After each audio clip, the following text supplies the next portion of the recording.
Whether you're in any type of schooling, middle school, high school, college, preparing for standardized tests like the ACT or the SAT, you have any type of job, or you simply exist within this modern society, well, it's pretty clear that you need to be able to read. In school, we learn how to read pretty early on, and then we start to progress onto other subjects. But since we had classes that focus on subjects like math, science, English, and not any classes that focus on how to read faster, our reading sort of plateaus at around 4th to 5th grade. Now, if you haven't really considered the pace at which you read at all, that's completely normal. This video contains the knowledge to help you start reading 2 to even 3 times faster than your current pace right now. So, let's dive right into it.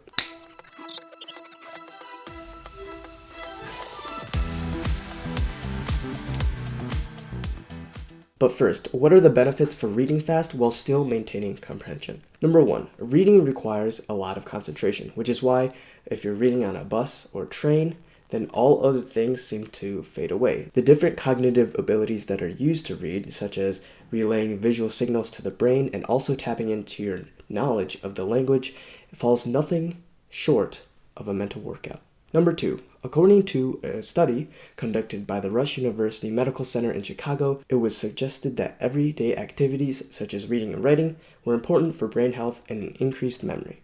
Number 3, this one is pretty straightforward. By exposing yourself to more writing and different words, an extensive vocabulary can be built without even realizing it. And number 4, imagination and general knowledge. These two go hand in hand, since by reading more, you gain access to more information, means your knowledge increases. This in turn expands the roads that your imagination can take you. Now that we see the benefits, we need to understand the current mechanism behind the average reading speed, which is 150 to 250 words per minute in the United States. For this, we need to travel way back to when young children are first learning to read. The traditional way of learning how to read is to read out loud to a mentor, a teacher, or a parent. In school, teachers organize reading circles, which is when students gather around in a circle and one student reads a line and another student, and keeps going around and around until the passage is finished. Now, this technique implants a voice inside the reader's head, and this is called subvocalization. What's most interesting about this voice is how it limits the speed at which you read. So the normal conversation or average speaking speed is 150 words per minute.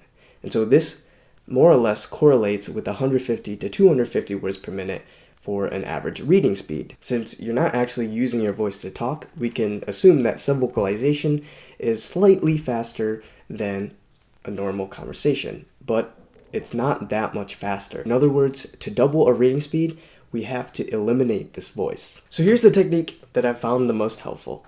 So what I do is, instead of eliminating the voice, I replace it by counting. Now, that may sound weird, so let's dive into an example. So what do I mean by counting? First off, I approximate 3 equal sections within the line.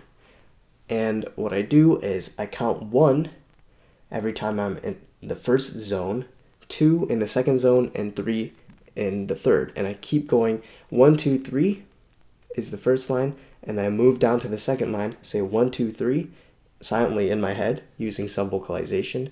And what happens is that you're replacing the voice that was supposed to be reading inside your head. It's actually counting. So it can't do 2 things at once. It can't count and read at the same time, but it's just going to count. So now your eyes can not glance over, but read the material without your voice having to go along with it and limit the reading speed. Since I'm reading for ideas that are encapsulated within the passage, I don't need to read every single word. I can just group things together and pick up the general idea. So here's the big takeaway. We read for ideas and not just words. Now, as you become comfortable with this process and you keep doing it and packing away, practicing, it'll be easier to ignore the counting within your head and just start reading only using your eyes without the subvocalization. And that's where you start picking up the pace. So once you practice enough, you'll be able to read way faster with your eyes, because you have to get used to reading only with your eyes, and then you can pick up the pace because you're not limited by the voice. All right, now quick tip. Using your peripheral vision can actually help you increase the speed, since you don't have to glance at the ends of lines. And so you can just block off each section. You can begin practicing your peripheral vision by starting one word in from the last word of the line, from the beginning of the line, and one word from the last word of the line, if that makes sense. And you can advance your peripheral vision that way. So it may take a while to get used to reading this way and start picking up speed, but after a lot of practice, you'll be able to read so much faster and complete assignments, do whatever you need to do faster, at a faster pace. Now, the myths and misconceptions. Number 1, there's an argument saying that if you're reading at greater speeds, you're going to be losing more information and losing the content of the passage that you're reading. But I don't find that necessarily true, and I'm going to show you why in this example.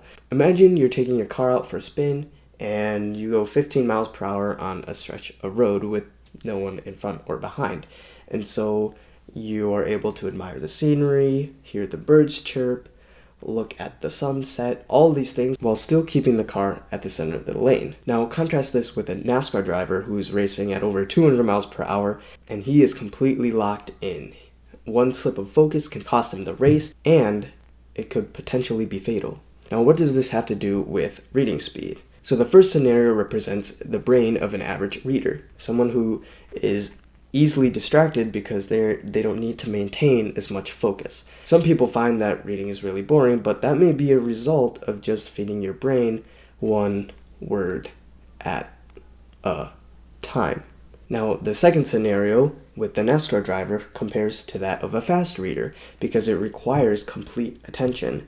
I can argue that that reading faster actually requires more focus, and therefore you're pulling in more information just because you're not getting distracted as much as you are at lower speeds. I have to rein in my distracted mind and then completely focus on the words. Number 2, another argument is that fast readers aren't able to enjoy what they're reading because they're reading too quickly. I like to think of reading as something that is flexible. So if there are boring parts of a book that are not essential to the plot, or a textbook is dragging on, then I can increase my pace. However, if there's something that's really important, I can slow down my reading speed if I choose to. For me, I enjoy learning new things or diving into a new world regardless of the speed I'm reading at. And I think there's great flexibility in being able to read faster because you can pick and choose when you want to read faster or slower.